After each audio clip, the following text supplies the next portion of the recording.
네, 4월 10일 장윤선의 취재 편의점 시작하겠습니다. 한덕수발 내란 연장전으로 국정이 매우 다시 혼란스러워지고 있습니다.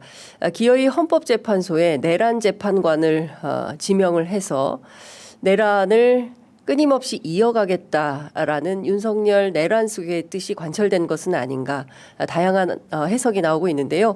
관련해서 오늘은 국회 내란 진상조사특위위원장을 맡으셨던 더불어민주당 안규백 의원 모시고 자세한 말씀 여쭤보도록 하겠습니다. 어서 오십시오, 의원님. 네, 반갑습니다. 이발하셨네요? 네. 우리 앵커께서도 이발하셨네요? 그러니까요. 네. 아니, 이발도 좀 하고 꽃구경도 좀 하고 이렇게 지내야 되는데. 그동안에 그 내란 과정에서 내란을 종식하기 위해서 아주 우리 장윤선 앵커께서 아주 일당백의 역할을 하신 것 같아요. 아닙니다. 예, 모든 의원님들께서도 민주진영 세력들에게 어떤 논리 제공과 확신과 이런 신념을 많이 심어주는데 저는 결정적인 기여를 했다고 평가합니다. 아유, 감사합니다. 더 열심히 하겠습니다. 네. 아니, 그나저나 한덕수 권한대행이 이렇게까지 뻔뻔할 수가 있나라는 생각이 좀 드는데요. 마은혁 재판관 기어이 임명을 안 하다가 마은혁 재판관 임명을 하면서 동시에 이완규 법제처장을 포함해서 함성훈 서울고법 판사까지 기습적으로 지명을 해버렸습니다. 일단 이 점을 어떻게 보십니까? 저는 선출된 권력이 아닌 임명직 그 대행께서 이 한다는 자체는 근본적으로 그건 어불성설이라고 저는 생각을 합니다. 네. 어떤 사람에 대해서는 그 잣대를 곱게 대고 어떤 사람들에 대해서는 직선으로 대고 이중적 자태를 대고 있는 거에 대해서는 그 용납할 수가 없고요. 그리고 60일 아니 뭐 55일 지금 오늘 54일 D-54 54일 남은 총리가 6년짜리 뭡니까 헌법재판관을 임명한다는 말이 되겠습니까? 그러니까요. 저는 이분은 대행이지 선출직에 대한 그 어떤 그 선거직에 국민으로부터 신임을 받는 권력자가 아닙니다. 네. 그러니까 선출된 권력이 아니기 때문에 저는 근본적으로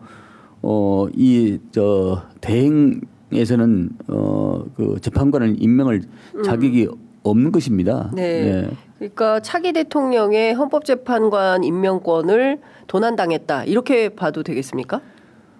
도난당했다기보다도 더 심한 말을 하고 싶은데 제가 방송이라서 제가 말하기는 좀 자제하려합니다. 워낙 점잖으신 분이라서. 있을 수가 없고 있어서도 안 되는 얘기죠. 아마 저는 어려움을 보고 있습니다. 그러면 일단 이거 자체를 절차적으로 무위로 만들 수 있습니까? 어제 국회 법사위의 이완규 현 법제처장이에요. 지금 법제처장이 이 사람은 심각하게 그 내란 국정조사 하셨지만 12월 4일 안가회동. 그렇습니다. 4인 안가회동. 그렇습니다. 법조 4인방 안가회동의 주요 관계자이고 그리고 휴대폰까지 바꾼 사람 아닙니까? 이분은 지금 피해자입니다. 피의자. 예.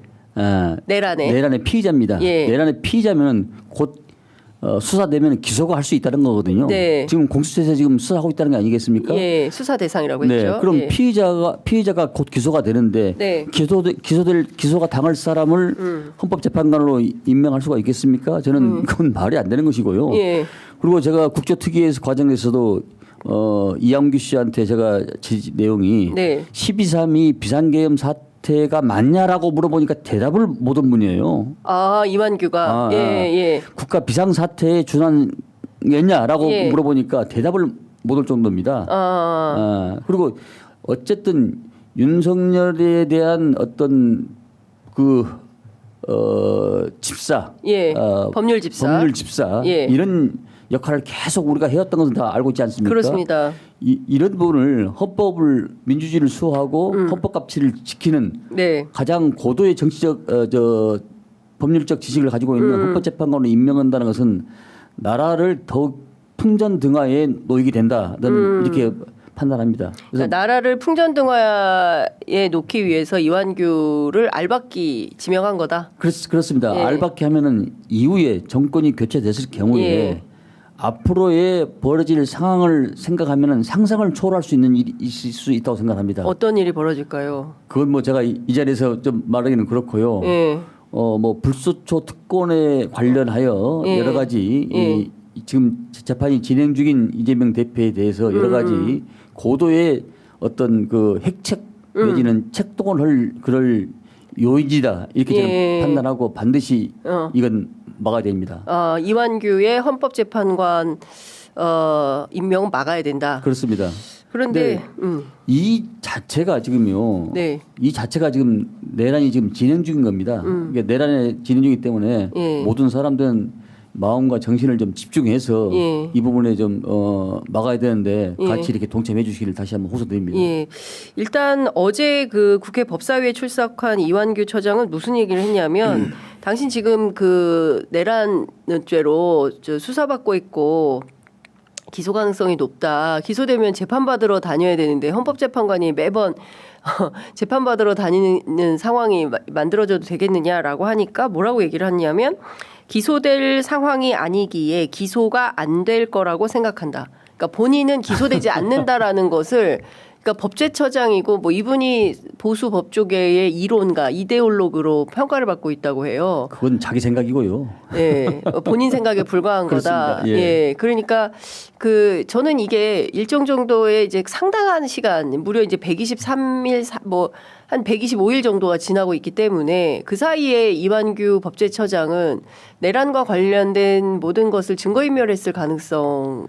이 굉장히 깊지요. 네. 그리고 지금도 계속 아마 내란 수기에 윤석열하고 내통하고 있을 걸로 생각하고 있습니다. 이완규는 그렇습니다. 예. 그리고 원천적으로 황교안 예전에 네. 저 권한 대행도 재판관을 임명을 안 했지 않습니까? 네네. 그런데 마찬가지로 권한 대행은 권한만 대행할 수 있는 소극적인 자리지 네. 적극적인 행위를 할 수 있는 자리가 아닙니다. 그러니까 이미 임명된 사람을 의례적으로 사인하는 이런 자리면 모르겠는데 예. 적극적으로 추천을 해서 예. 국회에서 인사청문을 거쳐서 본회의 통과를 해서 임명하는 이런 적극적인 행위를 할 수 없는 자리가 대통령 권한 대행입니다. 예. 대행은 대행으로 끝나야지 대행이 마치 본인이 선출된 권력인 양 이렇게 행동해서는 저는 역사의 심판을 받을 거라고 생각합니다. 네. 일단 이완규 처장 같은 경우에는 본인은 나는 헌법재판관 잘할 수 있다. 사퇴할 생각 없다. 이런 얘기를 하고 있습니다. 헌법재판관 되고 싶으신가요? 네, 되고 싶으니까 응했습니다. 잘할 수 있다고 생각합니다. 이렇게 주장을 하고 있습니다. 근데 지금 말씀하신 대로 내란 속에 윤석열과 내통 중이라면 사실 이거 심각한 거 아닙니까? 헌법재판관과 중립적 위치에서 공정하게 재판을 하셔야 되는데 어떤 특정 인물과 그것도 내란 수괴와 내통 중인 인물이라면 46년 지기 아니겠습니까? 이게 재판의 공정성을 담보할 수 있을까요? 재판의 공정성을 담보이기 전에 참 어이가 없습니다. 양심이 없는 사람들입니다. 양심이. 부끄러움이 없는 사람들입니다. 이런 세력들과 같이 앉아서 국정을 논하고 대한민국 민주주의를 수호하는 자체가 부끄럽습니다. 네. 그리고 모든 가용한 수단을 동원해서 막겠습니다. 예. 그 현실적으로 이완규 처장이 그 헌법재판관에 임명되는 것을 어떤 방식으로 지금은 뭐 사실 국회가 거부권 행사를 할 수 있는 것도 아니고 내용상으로 절차상으로 임명을 막을 수는 없다. 여러 가지 방법이 지금 있는 것 같아요. 가처분 신청도 해야 되는 것이고 예, 그다음에 헌법소원 정당을 탈당한 지 3년이 지나야 되는 경고해야 되는데 네.